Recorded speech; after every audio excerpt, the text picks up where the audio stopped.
Howdy, shipmates. Welcome back to the Trekkie Gamer. In case you've forgotten somehow, my name is Patrick Goodman. I'm a freelance writer, and I have done a lot of work on a lot of RPGs over the past few years, most notably for purposes of this, uh, would be Star Trek Adventures by Modiphius.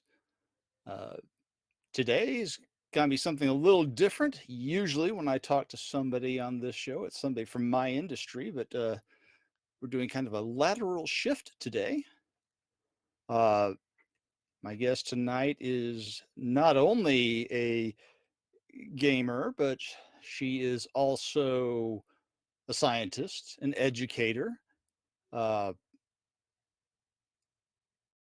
looks like a decent makeup artist and a more than competent sewist. So, without any further ado, I'd like to introduce everybody to our guest this evening, Anna Margaret. Hi. Hello. Thank you so much for having me. I'm so excited. Well, like I say, I don't get nearly as many polymaths as I. It's like you've got a full schedule. Yes, I sometimes joke that I like to collect hobbies, and so I keep myself very busy. That'll do it. That day. So, for purposes of our little show here, what is your favorite Trek series? Ooh, this is an interesting question. So I grew up watching Star Trek. It was something I watched with my dad all growing up, and I would normally just default to saying Voyager was my favorite because I love Captain Janeway, and that was kind of my favorite to watch with my sister and my dad. But lately, I have become obsessed with Strange New Worlds. I absolutely love Strange New Worlds. I think Captain Pike is phenomenal. I was always a huge fan of the pilot episode. Sorry, that's my dog Inara. Wants to be part of this interview. I was always a huge fan of the pilot, like the cage, and I Yeah. love Pike. And so I season 2 of Discovery was like, wait a minute. I love this. And so when Stranger Worlds happened, it's like one of my favorites. So I'm gonna say tie between the two, either Voyager or Strange New Worlds. Yeah, that's I've my dad introduced me to Trek too, more years ago than I care to count. Uh, and it was always original series for me as well, for a long time. I was kind of resistant for a while to moving into the 24th century until I realized, this is where it's going. So let's get on let's get on this boat. But I really, uh, like you, have got a very soft spot in my heart for Strange New Worlds, and it's starting up again I'm so excited. in like 3 weeks. It's like, let's do this thing. Who's your favorite character? Ooh, favorites are so hard. You're It making me is, yeah, pick. but I'm putting you on the I hot seat anyway. I love 7 of 9. I think that her growth and like her character arc is so interesting. So I Oh think yeah, 7 of 9 is definitely one of my favorites. So I think I'm gonna stick with my gut. 7 of yeah, 9 or Riker. I love Riker. nothing wrong with that. I've I have been likewise impressed with the amount of growth that Seven has shown over the years, especially when it's like, okay, here's the end of Voyager, and we're never gonna see her again. And then all of a sudden, one day she shows up in And we Picard, and it's like, did.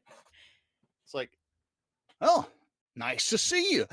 I loved her character in Picard as well, and I think that's one reason that she's one of my favorites. I think we get to see her in kind of 2 very different times in her life, which Well, is so cool. like you said, just remarkable growth, Yeah. and you don't. A lot of the characters, God love them, but they don't get that kind Yeah. of growth. Uh, for, for whatever reason. Yeah, and especially something that I think Star Trek does well is that you really fall in love with the whole cast of characters, you know? Yeah, It's like more than just the like the, main characters. You get to see a lot of different faces and like really feel emotionally connected to them. But that does mean that there's a lot of characters. And so I think that it's like hard to keep it's track of. yeah, yeah, there's a lot of stories that they need to follow and stuff, but I think she's great. And I think it's kind of fun too. In the original series, Spock is kind of this, logical character that in some ways is like such an interesting juxtaposition to the rest of the like Captain Kirk and the rest of the crew. And then Yeah. we see that in Data a little bit in Next Gen. And then, we have Tuvok and stuff in Voyager, but I always felt like Seven of Nine and her kind of direct language. I don't know. I liked it. I liked kind of the way she interacted with the crew. Yeah, she didn't fool around much. Uh, so let's see, kind of pivoting into the costuming. When did you start getting into into the cosplay? When I mean, Well, was Trek your first cosplay, or was it? yes, kind of. I think I have a picture of I'm probably like 6 months old, and I'm at a Star Trek convention being held by someone cosplaying a Klingon. So I've definitely like grown up around Ah, around conventions, around Star Trek as a fandom, and I definitely think it's kind of the my first sort of first exposure in that way. I also just loved dressing up growing up. I've danced since I was 2. I've done a lot of musical theater, so I've always loved kind of costuming. And so I actually it's kind of funny. I was like maybe 17 and I once dressed up my entire dance team as Star Trek characters to attend a convention called Starfest. So of course we had to enter the talent show because I'm like, we're literally a dance team. Like, we can just go dance in all of our Star Trek outfits. It's so much fun. Actually, it's a funny story. I mentioned briefly Riker was one of my favorite characters. So that same con, I dressed up my whole dance team. We all went in Star Trek uniforms, and I was dressed up as like a next generation captain. And I went and I met Jonathan Frakes and I was like, oh my gosh, I'm a huge fan. Like, you're my favorite character. And he's like, you're a little young to be a Star Trek fan because I was a teenager at the time. And I was like, oh no, I really love Star Trek. And I literally, for reference, had been telling my all the girls on my dance team all about Star Trek. I was babbling about my favorite episodes the whole way there from the dance competition. We're all dressed up in my Star Trek cosplays. And so then he asked me, he's like, well, what's your favorite Star Trek episode? And it was like every thought of anything I knew just left my head. And I was like, like starstruck. I couldn't think of a single Star Trek episode to save my life. And it was so embarrassing. And my friends teased me for like weeks. And it was really funny because I was just too starstruck over Jonathan Frakes. Flash forward 10 years later, I attended Star Trek Las Vegas. I was like cosplaying there at the event. And I met Jonathan Frakes again. And we were like chit chatting. We got a selfie. We were talking. And I jokingly brought this up. I was like, oh, yeah, I actually met you like 10 years ago like at a Star Trek convention. I dressed up my whole dance team. And there was a moment he paused and he's like, wait a minute, where was that? And I was like, oh no, please don't tell me you remember my most embarrassing moment. So I've sort of, long story short, I've always kind of been surrounded by dressing up and I've enjoyed it. I think though, for me, I consider when I really became a cosplayer a little bit later, even though I had Mm, attended conventions and I dressed up. And it was when I was working as a character actress. So I was working as like a princess performer. I was often different characters for birthday parties and corporate events. And I loved it. And then I was like, oh, I'll also make costumes for conventions. And so I felt like at the time before this, like costumes were kind of like only for events or conventions. And then I remember I had like been working on a costume and I finished it, but after the convention had already passed. It was actually like my Deja Thoris cosplay yeah, from John Carter or Princess of right. Mars. I had finished this costume and I was like, oh, there's no convention nearby. What am I going to do? And then it occurred to me, I was like, oh, I could just dress up by myself and take pictures just like on a random Tuesday. Like no one's gonna stop me. I could just do this. And that was in 2017 when it occurred to me that I was like, oh, I don't need to wait for another event. I could just dress up. So I think that's kind of when I was like, oh, I'm a cosplayer. I get it. I can just dress up if I want to. So I think it's been sort of both my whole life, and 2017 is when I was really like, aha, I can do this. This is what this is what I do. Yeah, exactly. Like this is something I can do. Because speaking of Star Trek costuming, you've got a lot of looks. I've done a lot of Star Trek A cosplays. lot of looks. I did not count. I don't think I got everything Yeah, off I don't the, even think I've counted. I have a lot. but I know there's like 20 some odd pictures in this folder that were Like, yeah, there's a that, lot. I love it. I think that, something about Star Trek that's so cool, and I think you probably feel this way too, because you do a lot of like TTRPG, a lot of role play in the right. Star Trek Yeah. universe, is that I think that it's just such an interesting playground for stories and ideas. And I think that it's really fun to explore like original Star Trek characters as well as characters Yeah. that I feel really emotionally connected to. And so kind of like I don't know. I'm both inspired to recreate looks I see in the show and then also make my own original characters based off of, I don't No, know, the that's show that I love. yeah, that's that's great. Like I have like two costumes. So you've made all these. I've made, yes, like I would say 95% I've sewn or made myself. There's a handful where maybe I've purchased a uniform, maybe from like the original or from the official Star Trek like store and then modified it. Like, see that shirt there as Tilly? I Yeah. bought that shirt, but styled the wig myself, things like that. So it's definitely a blend. But I love sewing and I love making things. Yeah, curling that Deanna Troy wig was an adventure, but it was fun. I can but imagine. Deanna Troy is another one of my favorites. I love Yeah. her. And so Have you met Marina? I have not. I've met She a lot of Star is, Trek stars, but not her. you listen to her talk on TNG and then you meet her and she's British. Did it shock you when you heard her talk? It's like, you didn't know I was British? Not a freaking clue, lady. That's so interesting. It was great. But yeah, I've got a couple that I bought off the internet, but I don't sew. And I think all forms of cosplay are valid and awesome forms of cosplay. And so I think that, if you're able to purchase a Star Trek uniform, do it. If they don't make the exact Star Trek uniform you want, there's also lots of brilliant people who have made patterns that Yeah. exist online. So you can use a pattern to try to recreate stuff. And so I think the Star Trek fandom is so vibrant and so excited to make costumes. And so it's a perfect place, I Oh think, yeah, to yeah. get into cosplay. Yeah. We all like to play dress up. I mean, Oh, yeah. Oh, yeah. but I one of my bad habits is I collect badges. Why is that a bad habit? That sounds like a great habit. Well, actually, now that you mention it, it's not there are worse habits to have. There are worse habits to have. There are much worse habits to have, but I'm That's great. Even just the few you've shown me, that's a great collection. yeah.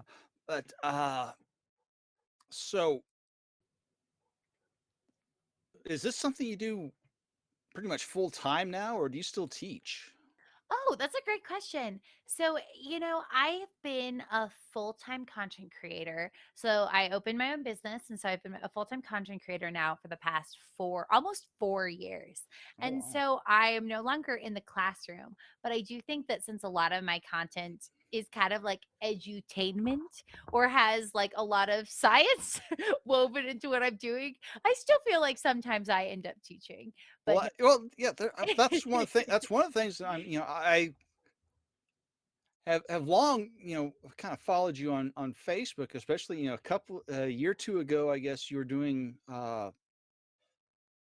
you're working Gen Con with Modifius during the launch of second edition, Yes, I did. and they're showing a lot of pictures, and I said, great. And then one day I stumbled almost by accident on your YouTube channel. It's like, oh, she does videos too. I I don't know why this surprises me, but there we go. And I stumble on this, and one of the first things I watch is you're doing aerodynamic discussions about race cars and Oh, Magic Card, yeah. I was. and I'm I like I'm like, "This is fantastic." I see, I am using my physics degree just in fun, unique ways. Yeah, I think, I've been cosplaying for a while, and I think what's so fun about being your own boss is that I think I've been able to kind of explore what interests me and kind of and be and sort of follow my passion, if that makes sense. And Oh, so absolutely. I love Magic the Gathering and I love overanalyzing the science of all media. So of course I'm going to put a bunch of fictional race cars in a virtual wind tunnel to talk about their aerodynamics and Why do wouldn't some you? It's like CFD. Of course I will. Or oh yeah, like let's definitely do a whole deep dive on the physics of dragons flying. Things like that. I think that it's just yeah, so I fun. I love that one, and, it's like, "Oh, wow, she really gets into this. She's building a green screen." I did, yeah.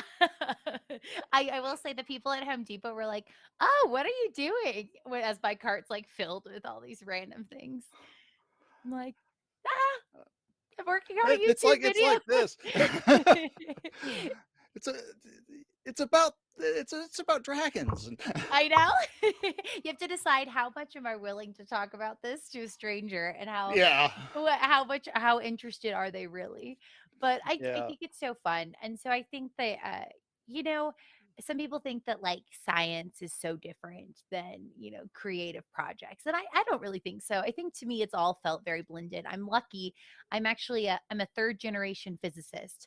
Oh, So my cool. dad is an astrophysicist. He Oh, actually, really? for his PhD, calculated the mass of the Milky Way, and so he's referenced Oh, in lots wow. of subsequent papers. He like essentially having an equation named after him, and so I grew up getting to sit in on my dad's physics courses that he taught I got to help him at the observatory. And so for me physics always felt like this beautiful and exciting set of tools that I could use to explore the world around me. And so I think that, science is more than a body of information. It's a toolbox that we can Yeah. use to discover and explore the world around us. And I think you can use a lot of those same tools to analyze fictional places too, and fictional media. And so it's Yeah. fun. I really enjoy it, and I feel like I have a lot of fun with kind of my nerdy science videos, and I'm glad that people enjoy them so that I can keep making them.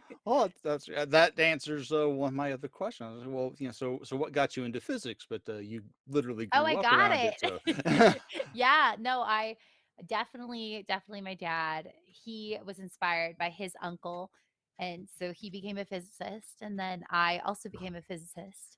And so, well, I'm super happy. Lots of people ask me if it was Star Trek that inspired me to be a scientist. And so while I don't think Star Trek was the biggest reason, I think my dad was. I do think that Star Trek was a part of the relationship I had with my dad. Like, I'm very, very close with him, and I think that that was something we did together. I think that's one reason it holds so much nostalgia and love for me is because it was something I did with my family.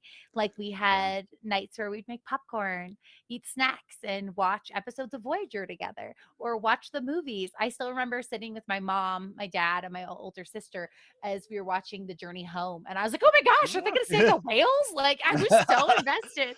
And so, like, those memories are part of, I think, the reason that they're special family memories. And so I think my Yeah. dad's the reasons I'm a physicist, but I think that like we both love Star Trek and it's something really special to both of us. So Star Trek is it's part of the reason. Yeah, I followed dad into computers. He was a programmer. He got his master's in, data processing, God, close to 50 years ago. Uh, Computers looked very different then too. oh, very, very, very much, very, very much. But I kind of followed him to that. He was always like, well, why don't you program? It's like that holds no interest to me, Dad. I like the hardware. I like digging into the guts of the thing. So part of my inspiration, my favorite character growing up was Spock. Oh, Uh, yeah. followed followed, uh, some people think it kind of weird, followed by Sulu because, Mm. you know, Kurt got to do all the orders and, everybody had all this glamorous stuff. Sulu got to drive the Enterprise, Which is pretty cool. which is pretty cool when you're, I was, you know, 7 when I really realized, I am in fact a fan. I was watching the animated series and I realized, I am in fact a fan. And a few years later, Dad was working on his master's. He was not able to get away for my birthday that year, and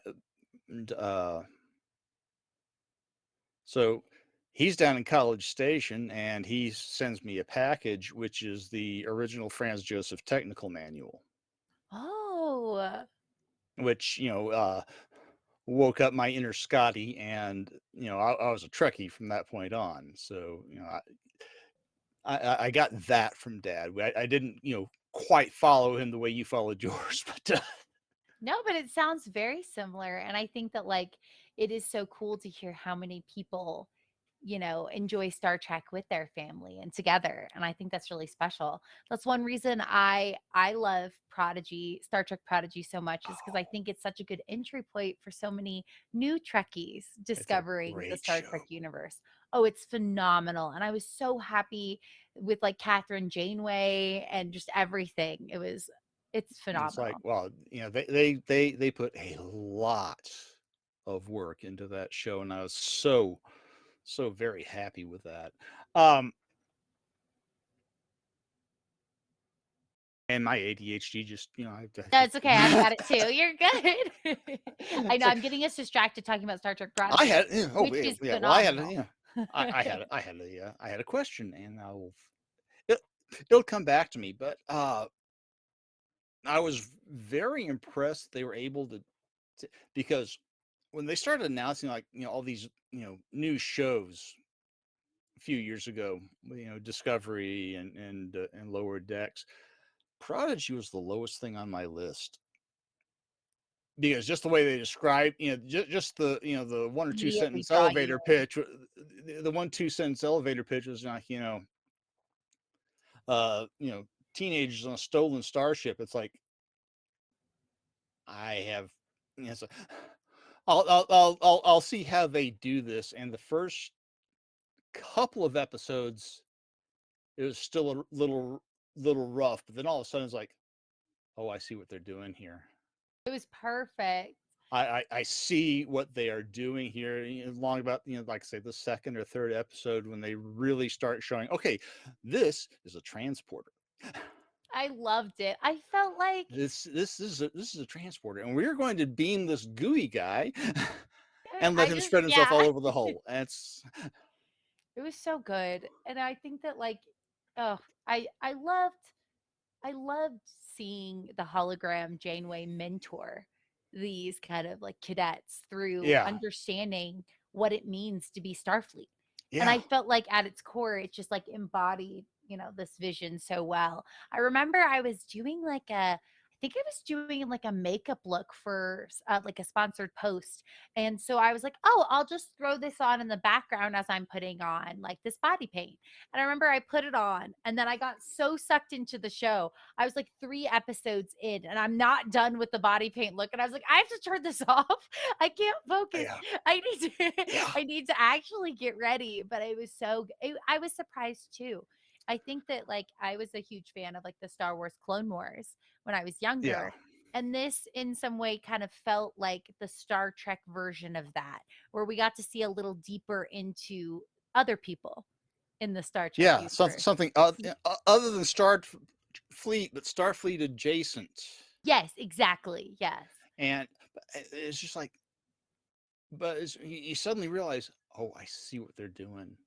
You saw the vision. As a writer, it's like, okay, this isn't the first episode was all right, and this part isn't super working for me. Oh wait, just a dadgum minute. Bing, ding, ding, ding, ding, ding, ding. And it all clicks. It, I figured it out. And of all that new slate of shows, that went from the one that I was least interested in at the start to the one that I was most Mhm.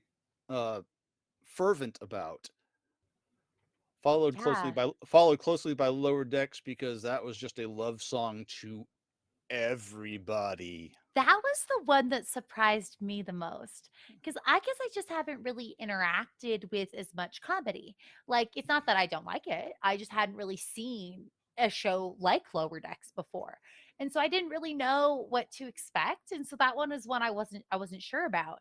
I think it episode 1, and I was hooked. I was like, "Oh my Yeah, gosh, I'm so invested in the Lower Deckers. This is amazing." It was such a love letter to Star Trek. yeah, There were it so many is. references.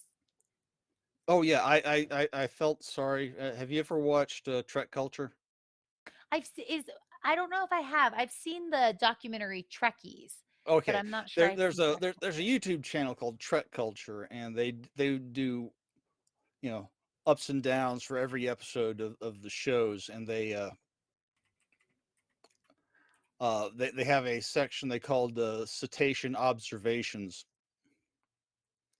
and it's all, it's all the in jokes and Easter eggs that they would find in any episode of whatever show they happened to be watching, be it Discovery or Picard or Lower Decks, where the poor host is, going through legal tablets. It's like, get comfortable. We're going to be here for a while. There's a lot of references. They really worked themselves this time. Um, I found myself really I loved Tindy. I related so strongly to her because, like, I think I am a very optimistic, peppy person. I have a science background, and I yeah, just as I was watching the show, I was like, "Oh, I'm this is the closest I'm gonna be to have it to being th- like a character in Star this, Trek." yeah, I relate. it's like I identify with this person. Yeah. Yeah, it was great. No, but honestly, they did such a good job on the show and with all the characters. Oh I think well, and all of the characters they managed. It's like, okay, we've got these broad comic tropes going on, and they have layer after layer Mm. after layer after layer, and it's like, these guys are geniuses. Oh, yeah. Oh, yeah. And you could tell they really love the Yeah, universe of Star Trek. and they were, yeah, and they were in love with what they were doing, which is just, uh, one of my favorite things. Yeah, yeah, I agree. As a physicist, we're gonna get to the gaming here in a minute, but I keep wandering off. Uh,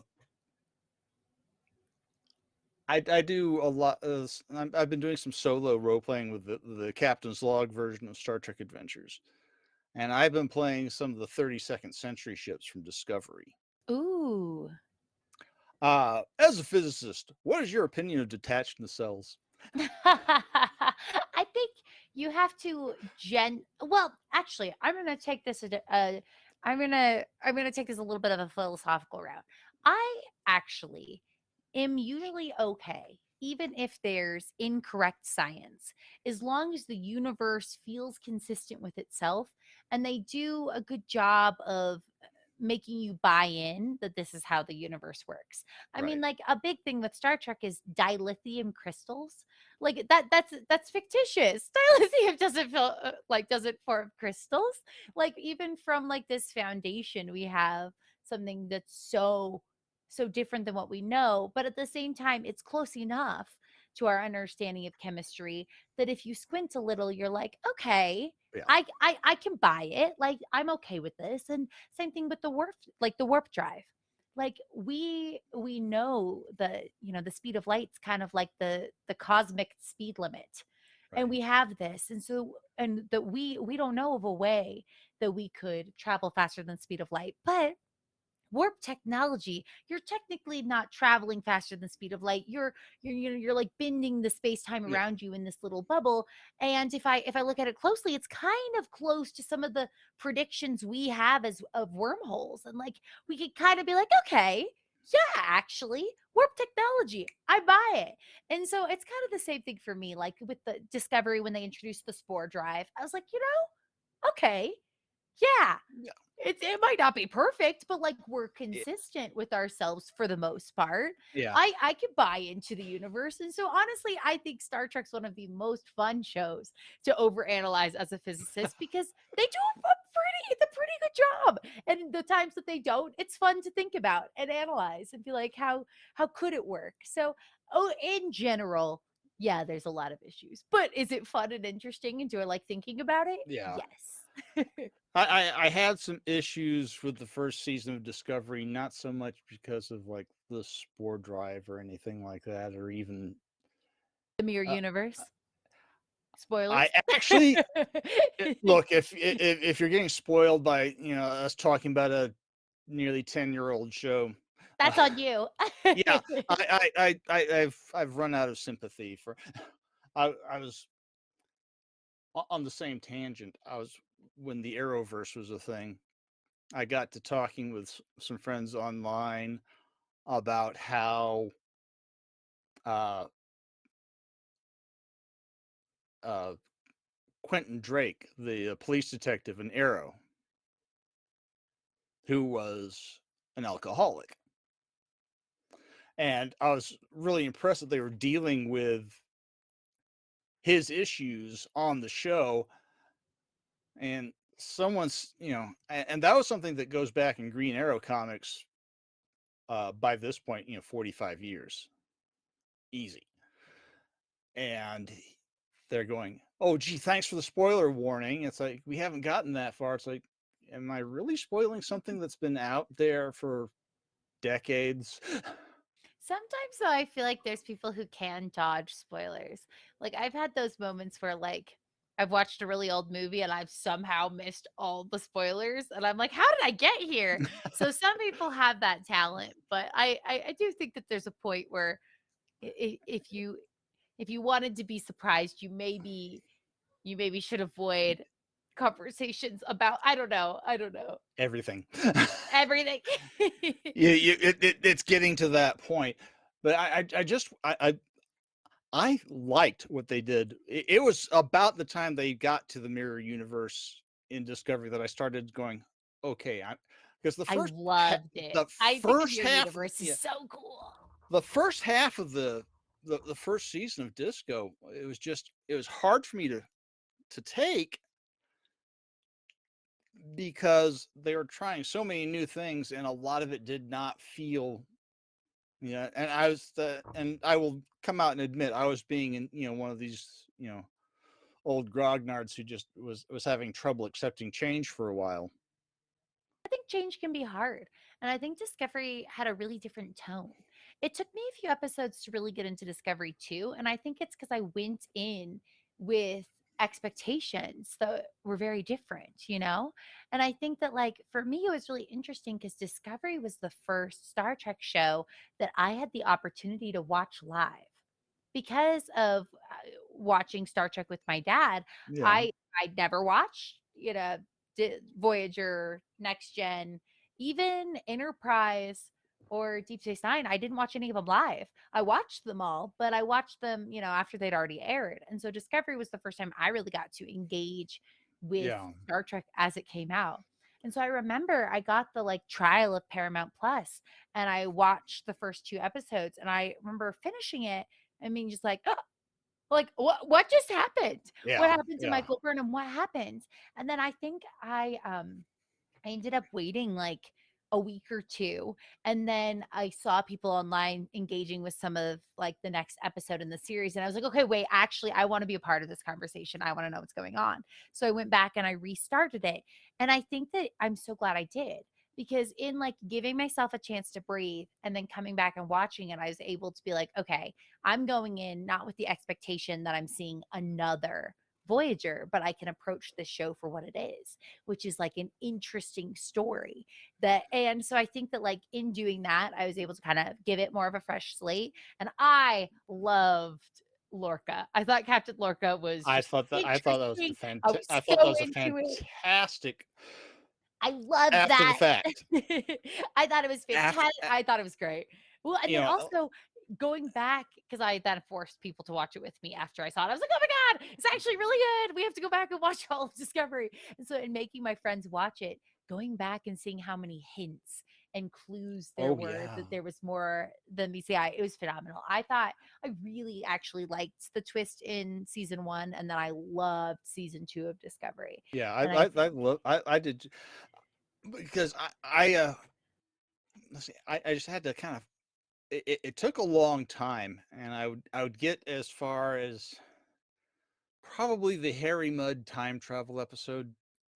love time travel episodes. And in general, I do too. Like I say, I still had my old attitudes there, and then the season had ended. I just said, this one's not for me. And one of my friends showed me a picture of that last scene with the Enterprise and the Discovery facing each other. It's like, is this photoshopped? No, no, it's really not. You need to get. It's like, how the hell did we get here?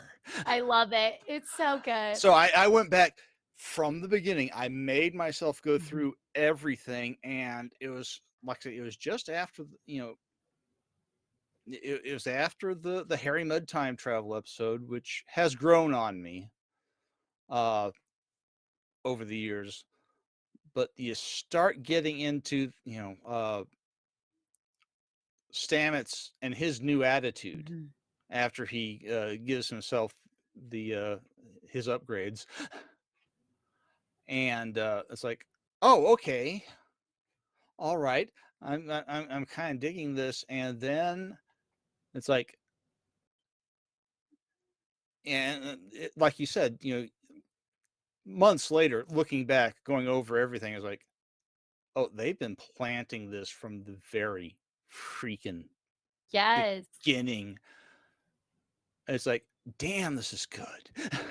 Yeah. No, I And but agree. like I I say, agree completely. it took me that long to get into it, and I finally worked my way through the whole first season, and some of the stuff that I was missing from old Trek, I suddenly started seeing. You start finding these themes.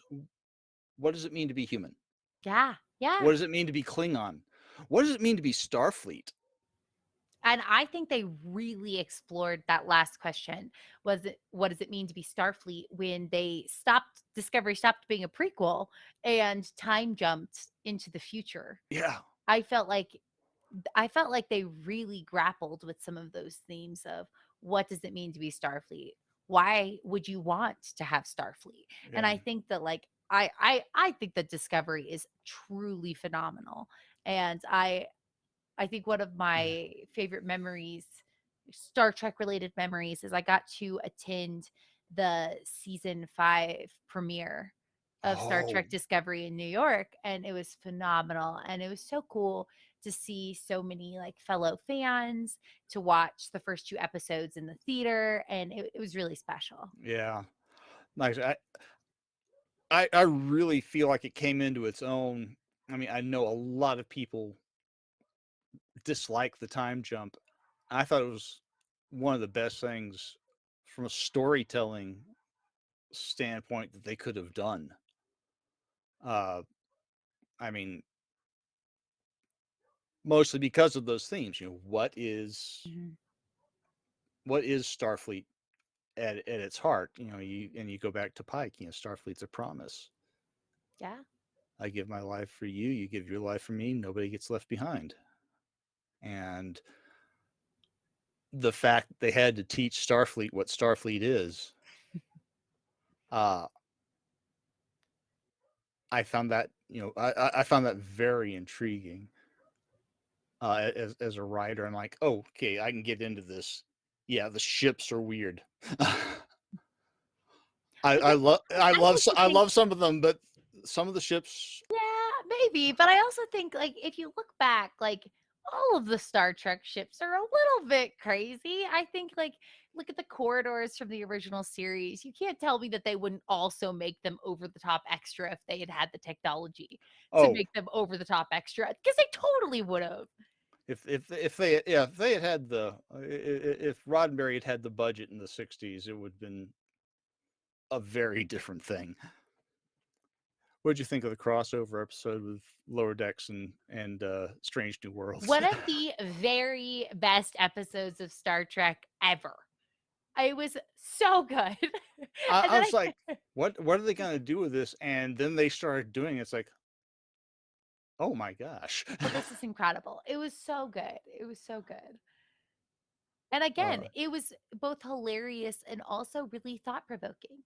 It like in like a really interesting way of like what is a legacy? Like what would people from the future remember? Like I don't know. I think that like there were there were beautiful thought provoking moments alongside hilarious moments that were just played out so well. It was great. Riker.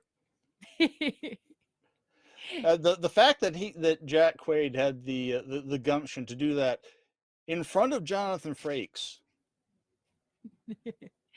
I'm trying to figure out how Jonathan Frakes did not just destroy that laughing off set. I hope he did. I hope he did laugh at it. Oh, he did in interviews like he thought it was he thought it was fantastic. His wife thought it was even better. It's like Jeannie apparently just collapsed in hysterics when he told her about it and showed her some of the dailies. Uh, but yeah, I was like, how are they going to pull this off? Yeah, I don't know. I did think that like it was not something I expected. Like when it was announced, I was like, "Oh, okay." Like What? Yeah, what the what the heck are we gonna? How the heck is this yeah. gonna work? It doesn't hurt that they deliberately did the character designs on Lower Decks to look like the actors. Oh, it was perfect. It worked so well. But I understand how are they going to pull this off? And then they actually, started going like really deep into things. It's like, the bit where Lon was trying to talk to Boimler about temporal protocols. It's like, okay, that pulled some strings more than I thought it was going to. Well, it's because the Tomorrow and And Tomorrow and Tomorrow yeah, episode. Oh my gosh, I told you I love time travel episodes. That one. that was Oh, one of the best. That was I one of made the my family best. come over. I made my parents come over. They sat on my couch. I was like, "We're watching this right now. You two are watching this with me with popcorn. Let's go." Yeah, that was one of the best I think they've done, and they've done some great ones. Oh, there's some good time travel. I think one of my all-time favorite Star Trek episodes is Relativity in Star Trek Voyager, where Seven of Nine is, Yeah, recruited to go back in time. There's awesome moments with Janeway. No, I love time travel episodes. Time travel is so cool. And Star Trek has some really good ones, but I think Tomorrow and Tomorrow and Tomorrow, however yeah. you say the title, I think is one of the very best. I was crying. I was so emotional. Oh yeah, And then oh, they managed to fit a lot of things in, but I just love the fact that they don't forget these things. On the musical episode where Lon has to come in and give I know. My heart. his security checkup, and she's walking out of the transport room the wrong way. It's like okay, Christina is having far too much fun with. Yeah. Oh, it's so good. Yeah, I absolutely love it. I think that something that's so cool is I think that Strange New Worlds feels feels so similar in like the cadence to some of the original Star Trek yeah, that I think it's been able to like pull a lot of people who were maybe hesitant to explore new Star Trek back in, which I think is phenomenal because I think that I love new Star Trek and I think it's amazing and I think everybody should watch it. And so absolutely. Hold on just a second. Can you still hear me? I can, yes. Okay, But because you are frozen. my video appears to be frozen, but if we can hear each other, I'll just I'll live. Do we need to refresh? Let me see. All right, don't be hateful, machine. Got things to do. So now that we have refreshed and are kind of moving on, uh, so how long have you been into gaming? You said you've loved Magic for a long time, so Well, not like a long okay, I longish, guess I've been in gaming for a while. My family did like a family board game night growing up, right? and I got really into I don't know if you've heard of the card game Dominion. I got really into I've Dominion in like 2007. And so I've played Dominion for a really long time. When I worked for an electrochemical company, there was a point in time where I was doing like I was writing some data analysis software and like would have to wait for experiments to run. And I ended up playing so much online Dominion, like so much online Dominion. So I've definitely been into card games for a while. I've played Magic for 3 year a little over 3 years, going on 4, I think, going on 4 years. And so not too long, but I've I've also always loved storytelling. right. I know I competed in like a storytelling festival when I was in like the 5th grade. So I've always loved telling stories. I've done improv, theater, and so I was introduced to D&D and just loved it. I was like, this is amazing. This feels like a board game and just, storytelling put together. And so I absolutely fell in love with D&D and have then since discovered so many other amazing systems that are really fun to play.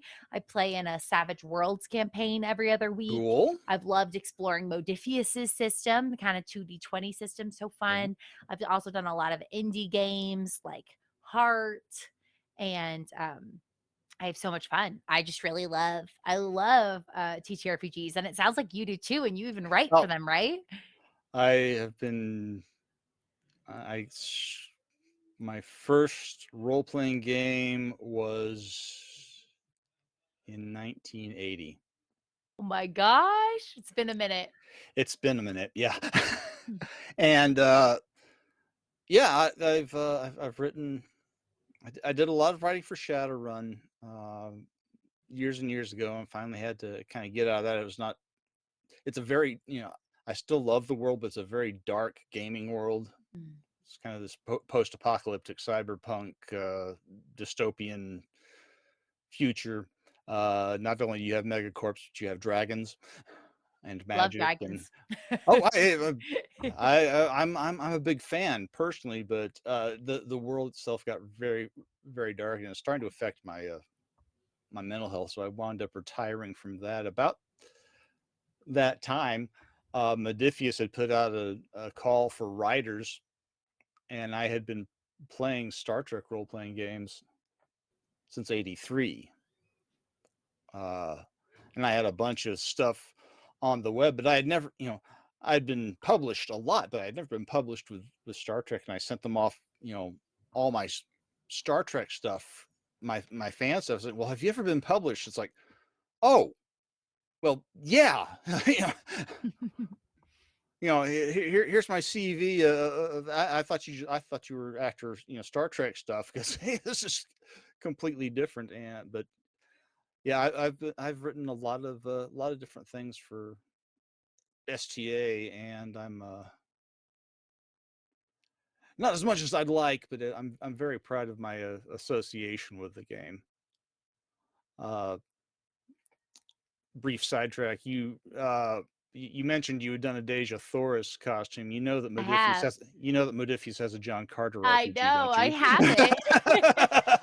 I have it. I Is haven't that had the not one of chance the to most beautiful books you've ever seen? I I have the digital copy. I don't Oh, have the physical copy, so I've not seen the book, but I do have the digital copy and I'm desperate to play it because I love John Carter. I thought it was a phenomenal movie. Actually, this is another embarrassing moment.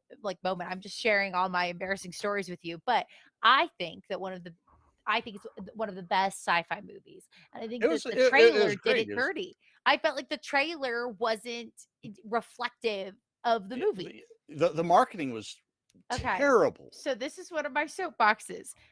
Maybe, perhaps, you should make sure that in the future, if you have similar feelings as me, you shouldn't say this loudly to unknowingly to the person that actually cut the trailer. I was at dinner and Josh Lee Kwai is a very big Magic personality who also happens to have worked in film and cut the trailer for John Carter. And I told him at dinner that I thought it was a bad trailer before knowing that he's the one that cut the Oh trailer. dear. I still stand by it. I think John Carter is a phenomenal movie, and I think the marketing in the trailer, I think there was some, I think that it was tough, but I learned from him that there were other marketing things that like kind There's of a played lot in. going on. Like that same year, a movie had come out like Mars Needs Moms or something, and it had totally flopped. And so Yeah. they were trying to avoid the use of Mars. Like the people had told them, like, you can't use Mars at all. And so I think that there were lots of things there. But anyway, yes. So hypothetically, if you end up in this situation at a dinner party, maybe be careful to know your audience. I It will was a niche situation. I will try to be very careful if I ever find myself in a similar position. But I But do. I love I that think I story. I love the novels. I think they're kind of like the origin of sci-fi. And like there's moments from John Carter that you see those same themes and those same moments yeah. reflected in Dune and in Star Wars. And so I think it really Oh yeah, inspired. Burroughs had a huge influence on everybody. Oh yeah, I totally. don't Burroughs and I mean one of the first books I ever remember reading was 20,000 Leagues Under the Sea, and I was very small. I was one of those precocious readers. It's a haunting story. So I Oh, and it was like, yeah. and so much of it just flew right over my head when I was, 6. And, I read it again not long ago to, uh, to my kids. And it's like, yeah, you guys will understand some of this later. Yeah, when you're older. Yeah, totally. When you're older, you're going to understand Nemo a whole lot more. And I am frozen again. You are. So, uh, yeah, D&D, like I said, D&D was my first RPG. Yeah, mine as well. I've got to quit sidetracking because obviously technology is trying to tell us something. Like, get to the point, Goodman. Uh, but yeah, I finding, excuse me, finding finding places to you know, especially I live in a very little town in in Texas, and I imagine if I was living in one of the larger towns, it'd be easier to find a group that might be interested in playing John Carter or Mhm. uh, I loved Dune as a series of books up to say God Emperor. That is a very valid take that I resonate with. I enjoyed it as a series of books. I am still, and I had a talk with Andy Peregrine a few months ago, who is the line developer for the Dune RPG and it's like, one of these days I've got to pick up the core book and see, how you make a role playing game out of something that is so very specific. Honestly, if you're on the fence, you should definitely go for it. The Dune, Modifius's Dune TTRPG. Oh my gosh, I love Oh, I've it, heard but it nothing but good leans things into about it. like the political intrigue in I think a really fun way. I've heard nothing but good things about it. I just am sort of going, how do you make a game out of this? It's like, how did you, I don't know how they made a game out of Babylon 5. Ah, I love Babylon 5. I Uh, haven't played it, but I haven't played the TTRPG, but when I recently discovered there was one, I'm like, do I need to play this? Do I need to launch a Babylon 5 podcast? Like, do we need to evangelize how great it is? Maybe. I mean, I love I love the show. I have a bunch of the comics too. I've it's one of those, the story is so, again, the story is so very specific, and I was just wondering how they managed to make a game out of this. So when you did the 2E launch a I year, did. Yeah. and when did they come to you saying, Hey Anna, would you be so kind as to run a game for us? Oh, so this is kind of fun. So I've been, like I said, I've been a performer kind of my whole life, and I love D&D. And so when I started, so I'm trying to remember when I started sharing more about my love of role playing games online. I think it let people know, oh, you do that too. I think before, like, I mean, it's safe to assume sometimes that, like, if you're into a very nerdy thing, you might be into something another nerdy thing. So, like, Right. obviously, like, if you're obsessed with Star Trek, you could be like, "Oh, do you also like this other thing?" But I think it wasn't until I really started sharing on social media how much I enjoyed role-playing games and, that people started knowing, like, "Oh, you like this a lot." And so then I started playing in a lot of actual plays.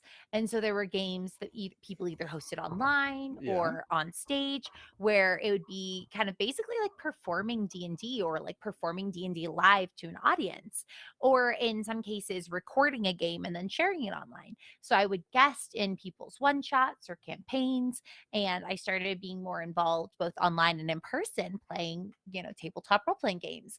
And so I've had the opportunity to perform at conventions like Phoenix Fan Fusion as well as DreamHack Dallas. I got to play. It was kind of crazy.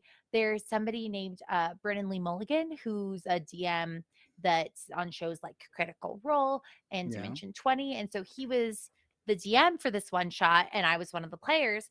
And it was even talked about in like Rolling Stone magazine. And so I started like performing more and getting to be involved in larger TTRPG projects. And so I am obsessed with Star Trek and really wanted to be involved with launching Star Trek Adventures 2. And so I was a guest with Modifius at Yeah. Gen Con when they launched the system. And I think I probably hinted, I was like, oh, if you're going to do like a Star Trek show, like, let me know. I'd love to be involved. And I think I like kind of hinted. I was like, yeah, just let me know. And then since that point, I've done more and more D&D and other TTRPG actual plays, both online and in person. And so then yeah, they reached out to me and they're like, hey, we're going to be pitching to do a Star Trek Adventures one shot at Gen Con. Would you like to be involved? I was like, yeah, I'd love to be involved. And so then I knew I wanted to be involved. I didn't really know how they wanted to work with me. And then once they got to the one shot, like kind of approved to the convention, so they had a space and it was going to for sure happen, they reached back out to me and they said, would you want to be a player or would you want to be the GM? And I was like, oh, either. Like, I just want to be involved. I love Star Trek. I love GMing. I think that something about being like a teacher and having a lot of experience lesson planning, I think translates really well into TTRPGs because your lesson plans are never going to go the way you expect.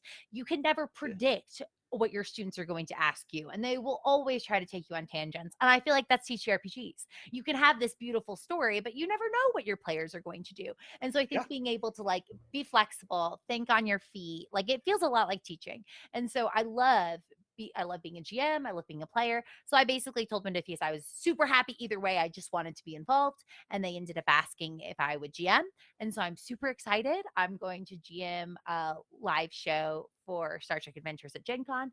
And then I'm also playing as a player in another one shot at Gen Con that's a Call of Cthulhu game. So I'm Ooh. going to be both a player and a GM, and it's going to be so much fun. I'm so excited. I've got a lot of prep I still have to do, but it's going to be really fun. Well, you've got a few weeks. I have a few weeks from here. Yes. Yeah, yeah, but it is coming. The show is coming. Very soon. Is it is it an original or are you using one of the? So we chatted back and forth about some different ideas. And what I'm actually going to do is I'm going to take one of their one shots and kind of modify it. And I Oh, think that that's that'll be maybe fun for people if they're interested in playing the game. This could be like a starting point for them that, like, this absolutely. adventure they could make their own. And so I think that that'll be hopefully really fun for people and like maybe an entryway if they want to play themselves. So we're going to do kind of a modified starter adventure. Well, that's cool. That's cool. Nothing wrong with that. Just kind of curious if you're using a pre-packed adventure, if you had some wild, crazy idea of your own. It's a little bit of both, if I'm gonna be honest. Well, that's great. Um, poof. No, I'm actually I am super excited. I think I was initially I like I said, I've always loved Star Trek.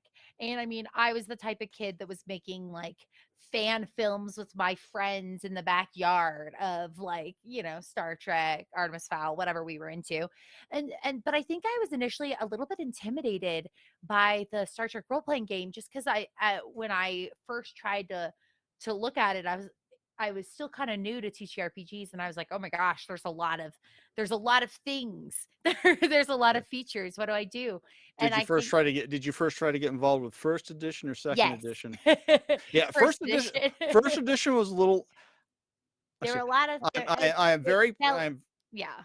I'm very proud of what we, and for what was going on, Trek wise at the time, it was one of the best things we could have Yeah. done. There were a couple of decisions I was like, but I'm not the Yeah. guy designing. I'm not the guy designing the book. I So, don't think it was bad at all, but I will say I think that Star Trek Adventures 2 is so approachable. The way that oh they've yeah, laid out the book to kind of help you make it not only make your primary character but make your supporting characters feel like you know how to play in the yeah, world. I think it's just such a great game and such a great game system, and so yeah, I'm really excited to hopefully kind of like share it with more people and get yeah. them Jim excited did a too. lot.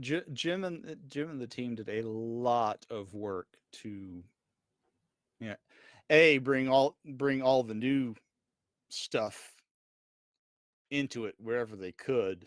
As they got all the stuff for the licenses, but to make it more accessible, easier to understand, because not everybody learns the same way.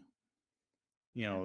You'll with the second edition, you'll notice all the flow charts that they did to help with like character generation and ship generation. Oh, I think it's great. I'm a huge fan. I was curious how you felt because I know you had spent a lot of time playing and thinking about, the original Star Trek Adventures. I was curious what you thought about Star Trek Adventures too, but I personally love it. I think it's Uh, so approachable and a great way to get into it. I I I, I really like uh, how second edition came out. I was on the fence for maybe 15 minutes. Oh, just 15? Just yeah, uh, because I wasn't quite sure what the plan was, and it's becoming more and more clear that uh, the core of it hadn't really changed. This is like a cleanup. Mhm. Yeah. I mean, it wound up being called second edition, but it is, it because 1.5 sounded clunky. Uh, but I really like the changes that were made, especially the organization. Uh, I was very pleased with that. Yeah. I think it's fun. It's And I now think it's a I've lot easier for especially for newer players, mhm. and people, and I think it's a lot easier for people who really aren't as familiar with Star Trek as some of us who have written for the game, and bigger bigger fans who like you who have literally grown up with it. Because one thing I've finally started figuring out after mumble years of fandom is that somewhere along the line, every Star Trek series is somebody's first Star Trek. Mhm.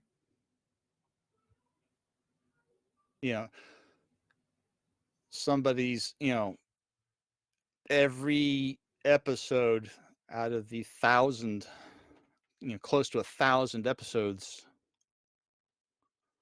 between all these series, every episode is somebody's favorite.